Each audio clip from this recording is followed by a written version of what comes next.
नमस्ते दोस्तों, आज मैं आपके सामने दो ऐसे लोगों की सच्ची घटना लेकर आया हूँ जो गलती से ज्ञानगंज पहुंच गए थे। वो पहाड़ों के रास्ते से तिब्बत से भारत की ओर आ रहे थे। तब रास्ता भटकने की वजह से एक ऐसे आय में फंस गए जिनके बारे में उन्होंने सपने में भी नहीं सोचा होगा। तब उन लोगों ने उसके अंदर क्या देखा, उसके अंदर कौन कौन रहता है, तो दोस्तों उसके बारे में जानकर आपके होश उड़ जाएंगे। तो दोस्तों आज की वीडियो में मैं उन्हीं सभी सवालों का जवाब देने वाला हूँ, तो इस वीडियो में अंत तक जरूर से बने रहिए। उससे पहले दोस्तों आपसे एक छोटी सी रिक्वेस्ट है कि आप हमारे चैनल पर पहली बार आए हो तो इस वीडियो को जरूर से लाइक करके चैनल को सब्सक्राइब कर दीजिएगा, क्योंकि आपके लिए तो फ्री है लेकिन इससे हमको बहुत ज्यादा सपोर्ट मिलता है। तो चलिए दोस्तों अब शुरू करते हैं। हिमालय की पर्वतमाला कई सारी रहस्यमय घटनाओं के लिए मशहूर है और वहाँ पर कई सारे ऐसे आश्रम मौजूद है जिनके बारे में आम लोगों को पता भी नहीं है। और ये कोई साधारण आश्रम नहीं होते। यहाँ पर योग और साधना के साथ साथ यहाँ पर विज्ञान और कई सारी सिद्धियों को भी सिखाया जाता है, और उन्हीं में से यह एक आश्रम है जिसका नाम है ज्ञानगंज। दोस्तों ज्ञानगंज सबसे पहले 1960 में हम सभी के सामने आया था, जब गलती से दो टूरिस्ट वहाँ पर ज्ञानगंज में पहुँच गए थे। दरअसल विश्व युद्ध के दौरान दो जर्मन टूरिस्ट नेपाल घूमने के लिए आए थे। तब उस वक्त नेपाल में गिरफ्तार होने के डर से वो दोनों लोग नेपाल के रास्ते भारत में आना चाहते थे, पर वो लोग गलती से पहाड़ियां क्रॉस करते करते भारत में नहीं बल्कि बर्मा की पहाड़ियों में पहुंच गए। लेकिन जब वो लोग वहाँ की पहाड़ी के पास पहुंचते हैं तो उनको वहाँ पर पहाड़ी के ऊपर एक चमकती हुई चीज दिख रही थी, और दूर से देखने पर कुछ महल जैसा दिख रहा था।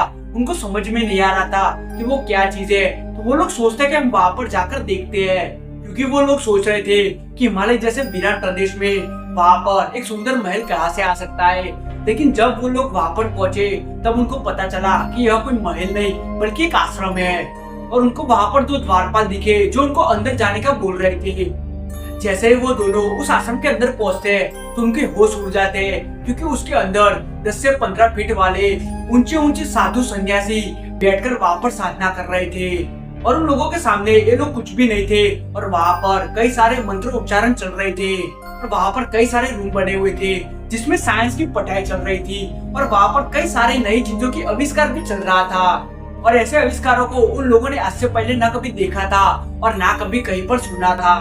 लेकिन यहाँ पर एक बहुत ही ज्यादा अजीब चीज हो रही थी कि आखिर लोग शब्दों से बातचीत नहीं कर रहे थे, मतलब यहाँ के सभी लोग मन से ही बातचीत किया करते थे। और उसके अलावा उन लोगों ने वहाँ पर कई सारे ऐसे साधु संत भी देखे जिनकी उम्र करीबन 10 से 12,000 साल तक की थी, और ये सभी लोग अपनी उम्र योग और साधना के माध्यम से कंट्रोल किया करते थे, जिसे कायाकल्प पद्धति कहते हैं। देखने से ऐसा कहा जा सकता है कि हमारी धरती से यह आश्रम कई ज्यादा एडवांस थे। ये साधु सन्यासी साइंस की मदद से कई सारे आविष्कार करते हैं, जिसके बाद वो अपने भाव के माध्यम से इसको पृथ्वी पर होनहार शोधकर्ता के मन में डालते हैं, जिसके बाद धरती पर उसी चीज को अपनाया जाता है।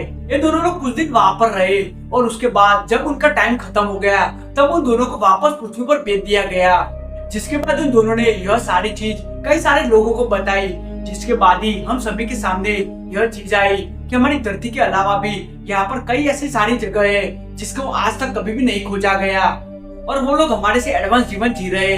लेकिन कुछ टाइम के बाद जब वर्ल्ड वॉर खत्म हो गई तो वो लोग वापिस से उसी जगह पर गए, लेकिन वो जाकर वहाँ पर शॉक हो जाते हैं, क्योंकि वहाँ पर कोई ऐसी जगह मौजूद ही नहीं थी और ना ही वहाँ पर कोई आश्रम था।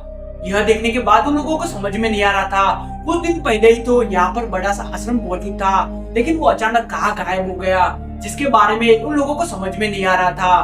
तो बाद में इन दोनों ने एक किताब लिखी, फिर उसके बाद कई सारे लोगों ने उनको अपने अपने एक्सपीरियंस शेयर किए, जिसमें ऐसे आश्रम और कई सारे साधुओं का जिक्र मिलता है। और यहाँ के साधु और संत के पास इतनी ज्यादा सिद्धियां होने के बाद भी वो लोग हमारे सामने नहीं आते और शांत जगह पर रहना पसंद करते हैं। तो दोस्तों मैं उम्मीद करता हूँ कि आपको इस वीडियो से जरूर से कुछ नया जानने को मिला होगा। अगर मिला है तो इस वीडियो को जरूर से लाइक करके चैनल को सब्सक्राइब कर दीजिएगा। तो चलिए दोस्तों मिलते हैं एक और नई कमाल की वीडियो को लेकर, तब तक के लिए बने रहे हमारे साथ। जय हिंद, जय भारत।